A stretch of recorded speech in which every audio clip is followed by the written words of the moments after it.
All right, today we're going to dive into a really powerful text. It takes this big, heavy philosophical idea and just remakes it into something mythic. So picture this, a world that's literally collapsing under what it calls the suffocating weight of human delusion.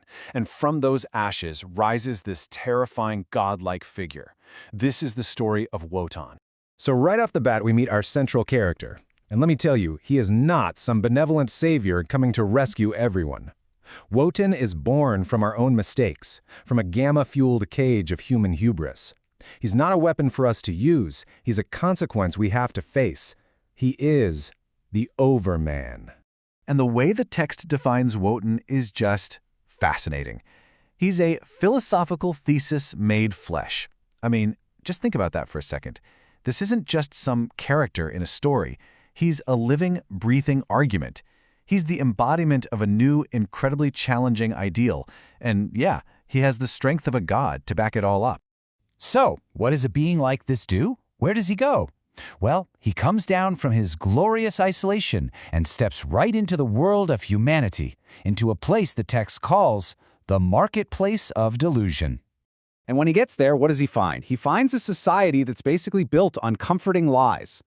The text calls people a herd, just huddled together, desperately clinging to these obsolete delusions. You know, the old systems of religion and government that promise everything's going to be okay. And of course, wherever you find a crowd full of longing and delusion, there's always someone ready to take advantage. Enter Mephistopheles. But he's not some cartoon devil with horns and a pitchfork. No, he's a slick, cynical figure in a modern business suit. And he sees this deep human need and instantly knows he can use it. And this is where we get to the real heart of the conflict. See, Mephistopheles doesn't look at Wotan and see a threat. Oh no. He sees the perfect tool for his little game. And so, he offers him a temptation. Mephistopheles' pitch is so simple, it's brutal. He basically says, look, just give the people what they want, a comforting lie. He tells Wotan, promise them a heaven, some cosmic reward somewhere else, and in return, they will happily become your powerful slaves right here, right now. It's the oldest trade in the book. Give up your freedom, and I'll give you comfort. And this really breaks down the two paths, right? It's a stark choice. On one side, you've got the comforting lie that Mephistopheles is selling. A cosmic heaven, a kind of sweet oblivion, and all you have to do is become a slave. But on the other side, you have the terrible truth. There's only the earth. There's no sweet oblivion, only amoral freedom. And you don't become a slave. You have the chance to become sovereign. But Wotan, he sees right through this. For him, this whole desire for another world, for some beyond, is just a sign of weakness. The text has a name for this, slave morality. It's this idea that a value system gets invented out of fear and resentment. It's for people who can't handle the struggles of life on Earth, so they invent an imaginary, better world to make their powerlessness here seem noble. It's basically choosing comfort over challenge, every single time. Okay, so this is the moment of truth. What is Wotan's response? He doesn't just say, no thanks. He completely demolishes the offer and presents this radical, world-shattering alternative. He gives them the meaning of the earth.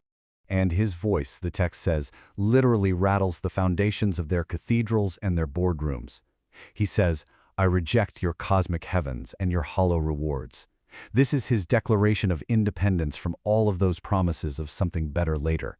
He's not a bridge to heaven. He says, I am the meaning of the earth. And this is the absolute core of his philosophy. He's saying that value, morality, purpose, none of that stuff is handed down from the sky. It's created, it's asserted, right here and now. It's dictated by what the text calls the will to power, that basic, fundamental drive in everything to grow, to expand, to overcome. And his warning is chilling. To look away from this world is to bless your own extinction. But here's the thing about Wotan. This isn't just talk. His philosophy leads to some really profound and frankly unsettling actions, because his goal isn't to save humanity, it's to force humanity to surpass itself. So when the people cry out to him for pity, for help, Wotan looks upon them without compassion, without limits. Now I know this is a really tough concept to swallow, but from his perspective, pity isn't a virtue. He sees it as gravity, a force that pulls a climber back down, that enables weakness, and that drags everyone into stagnation. So no, he doesn't offer a hand to lift them up. Instead, he issues a command, a challenge. He looks at them and says, surpass yourselves. He doesn't want to save them from their struggles. He wants them to become strong enough to overcome those struggles on their own. And his action is just as shocking as his words. As the crowd is reaching for him, pleading, he just turns his back and stepped over them. You have to understand, his purpose was never to save humanity as it is. It was to be a living example of what humanity could become, guided by this principle of absolute amoral freedom. So, what's the effect of all this?